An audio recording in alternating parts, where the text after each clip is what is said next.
بسم اللہ الرحمن الرحیم۔ السلام علیکم dear audience, teacher head teacher اور میرے معزز اساتذہ کرام، بریکنگ نیوز آ گئی ہے۔ پنجاب بھر میں موسم سرما کی تعطیلات کب سے کب تک ہوں گی، تفصیل آپ کو ویڈیو میں بتاؤں گا۔ یہ موسم سرما کی تعطیلات کتنی ہوں گی اور کب ہوں گی، اور اس کی جو میٹنگ بلائی جا رہی ہے وہ کب ہوگی، یہ ساری تفصیلات میں آپ کو آگے ویڈیو میں بتاؤں گا۔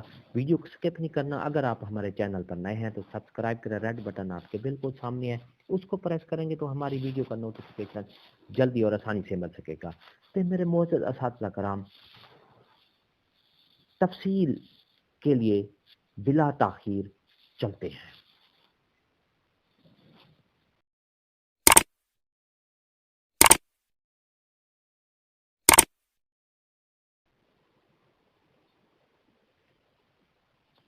میرے معزز اساتذہ کرام اور ڈیئر آڈینس، پنجاب بھر کے تمام تعلیمی اداروں کو 15 دسمبر سے 15 جنوری تک بند کرنے کی تجویز تیار ہو گئی ہے۔ حتمی فیصلہ 9 دسمبر کو بین الصوبائی وزرائے تعلیم کانفرنس میں ہوگا۔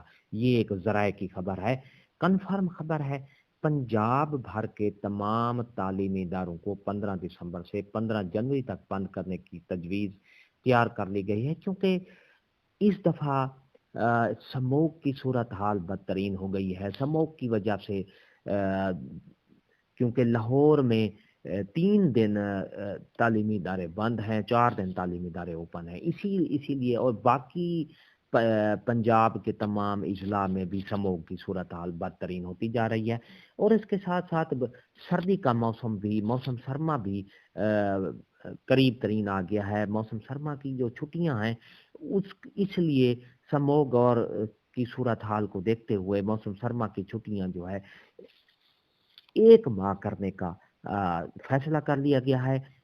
جی ہاں میرے معزز اساتذہ کرام، سموگ کی صورتحال اور موسم سرما کی چھٹیاں جو ہے پنجاب بھر کے تمام تعلیمی اداروں کو 15 دسمبر سے 15 جنوری تک بند کرنے کی تجویز تیار کر لی گئی ہے، اور اس کا جو فیصلہ ہے، حتمی فیصلہ 9 دسمبر کو بین الصوبائی وزرائے تعلیم کانفرنس میں ہوگا، جس کی صدارت وفاقی وزیر شفقت محمود وفاقی وزیر تعلیم کریں گے، اور تمام صوبے جو ہیں ان کی بھی یہ میٹنگ میں یہ فیصلہ کیا جائے گا کہ 15 دسمبر کو یہ چھٹیاں، موسم سرما کی چھٹیاں دینی ہیں یا نہیں۔ تو یہ تھی ہماری آج کی نئی اپڈیٹ۔ اگر آپ کو یہ ہماری اپڈیٹ اچھی لگی ہے تو لائک کریں، سبسکرائب کا ریڈ بٹن آپ کے بالکل سامنے ہے، اس کو پریس کریں گے تو ہماری ویڈیو کا نوٹیفیکیشن جلدی اور آسانی سے آپ کو مل سکے گا۔ تو ایک نئی ویڈیو کے ساتھ پھر آپ سے ملاقات ہوگی۔ ہنستے رہیں، مسکراتے رہیں، شاد رہیں، آباد رہیں، دعا میں یاد رکھیے گا۔ شکریہ، اللہ حافظ۔